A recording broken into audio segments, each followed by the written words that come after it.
शादी की एक तकरीब में उनकी साबिक army chief general retire Qamar Javed Bajwa से मुलाकात हुई, जिसमें उन्होंने कुरान पाक की कसम खाते हुए पाकिस्तान तहरीक इंसाफ पीटीआई की हुकूमत गिराने से मुतालिक अमेरिका के साथ मिलकर साजिश के इल्जामात की तरदीद की। ये कहना था सीनियर सहाफी मुजीबुर रहमान शामी का। जियो न्यूज के प्रोग्राम आज शाहजीब खानजादा के साथ में बातचीत करते हुए मुजीबुर रहमान ने बताया कि जनरल रहीमुद्दीन के पोते की शादी, जिसमें साबिक army chief general Qamar Javed Bajwa तशरीफ लाए, मेरे साथ एंकर मोहम्मद मालिक भी थे।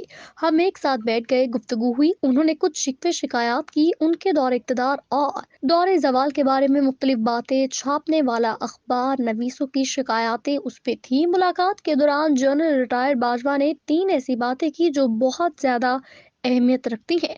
सीनियर सहाफी ने बताया कि जनरल बाजवा ने जेब से कुरान पाक निकाल कर उस पर कसम खाई और कहा कि अगर मैं गलत बयानी करूं तो मुझे रसूल सल्लल्लाहु अलैहि वसल्लम की शफाअत नसीब ना हो। फिर अपनी वालिदा की कब्र की कसम खाई और कहा कि नवाज शरीफ को खराबी सेहत की बिना पर लाहौर से लंदन भिजवाने का मेरा कोई किरदार नहीं था।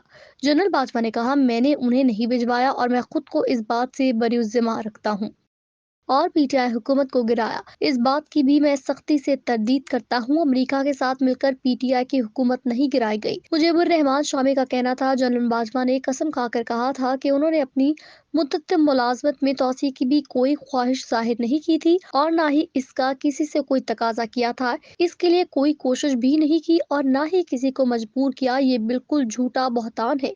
जनरल बाजवा ने कहा कि इल्जामात लगाए जा रहे हैं, जिसके मुंह में जो आता है कह देता है। ये 3 बातें जो जनरल बाजवा ने की, उनकी बहुत अहमियत है। जनरल बाजवा की गुफ्तगू सुनकर मोहम्मद मालिक सर पकड़कर बैठ गए। कुछ ही दूर हफीजुल्लाह नियाजी बैठे थे। उन्होंने कहा कि आप लोग ऐसे कैसे यकीन कर सकते हैं, इसमें 10 नुक्ते निकाले जा सकते हैं। तो मैंने उन्हें कहा कि हम तो उनकी कस्मों की शिद्दत के बोझ तले दब गए हैं और निकल नहीं पा रहे।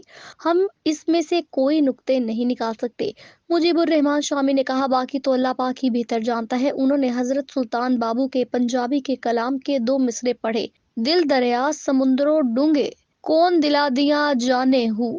21 अप्रैल को होने वाले ज़िमनी इंतखाबात के हवाले से बात करते हुए मुजीबुर रहमान शामी का कहना था कि ये तो नहीं कह सकते कि इमरान खान के लिए लहर खत्म हो गई है, लेकिन मध्यम जरूर हो गई है। ज़िमनी इंतखाबात में सरगर्मी से हिस्सा भी नहीं लिया गया, ये बात दुरुस्त है कि रुकावट और पाबंदियां थी। इसके बावजूद पीटीआई और उसके इत्तेहादियों ने संजीदगी का मुजाहरा नहीं किया। वो जो कोयटा में जाकर जलसा कर रहे थे, उनको चाहिए था लाहौर में जलसा करते। मरियम नवाज ने जो सीट छोड़ दी थी, वहां ज़िमनी इंतखाब हो रहा था, उसको टेस्ट केस बनाते और सियासी जोश खरोश का मुजाहरा करते, लेकिन उन्होंने ऐसा कुछ भी नहीं किया। बिल्कुल ठंडे ठार माहौल में इंतखाबात हुए, बस वो अखबारी बयान देते रहे।